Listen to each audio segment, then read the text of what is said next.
มาปิดท้ายกันที่ข่าวสหพันธ์กะโตแขวงจำปาสักควมกับสหพันธ์เปตังและห้างห้านบริษัทจำนวนหนึ่งมอบอุปกรณ์กีฬาให้แก่มอโสทงกะลงเมืองปากซองแขวงจำปาสัก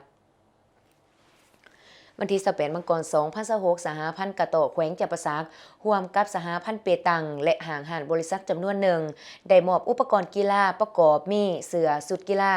120สุดบานเตะ10หน่วยกะโต10หน่วยบานทรง2หน่วยพร้อมตะนาง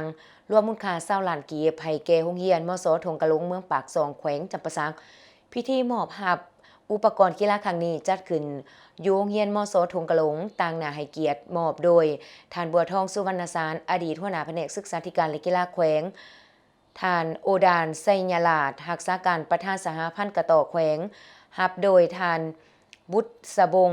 ศรีแสงเพชรผู้อำนวยการโรงเรียนมสทงกะลง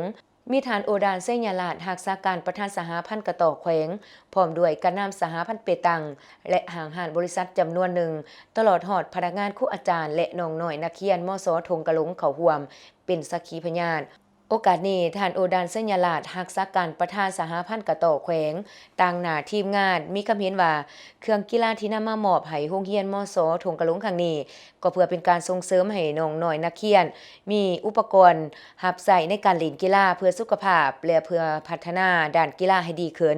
ห่างไกลจากยาเสพติดประกอบส่วนในการส่งเสริมด้านพละศึกษาซึ่งเป็นหนึ่งในหลักมูลของการศึกษาพร้อมนี้ท่านบุตรสบง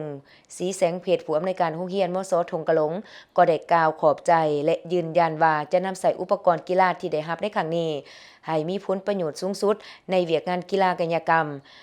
ภายในโรงเรียนต่อมาก็ได้มีการแข่งขันกีฬาบานเตะมิตรภาพระหว่างการนำสหพันธ์กะโตแขวงสหพันธ์เปตังและห้างห้านบริษัทจำนวนหนึ่งกับพนักงานครูอาจารย์โรงเรียนมสทงกะลงเติมอีกแล้วก็นี้คณะนำสหพันธ์กะโตและบรรดาทานกอสางหากทานประจำทงกะลงและครูอาจารย์มสทงกะลงเมืองปากซองก็ได้จัดกิจกรรมเตะบานมิตรภาพเพื่อสร้างความสามัคคีมิตรภาพซึ่งกันและกันถ้าเป็นการออกกำลังกายเพื่อสุขภาพให้แข็งแรงโดยการแข่งขันเต็มไปด้วยบรรยากาศที่เบิกบานมวลซืนมีไมตรีจิตมิตรภาพที่ดีต่อกันผ่านการแข่งขันทีมผสมสหพันธ์กะโตแขวงจำปาสักเป็นฝ่ายเอาชนะไปด้วย4-2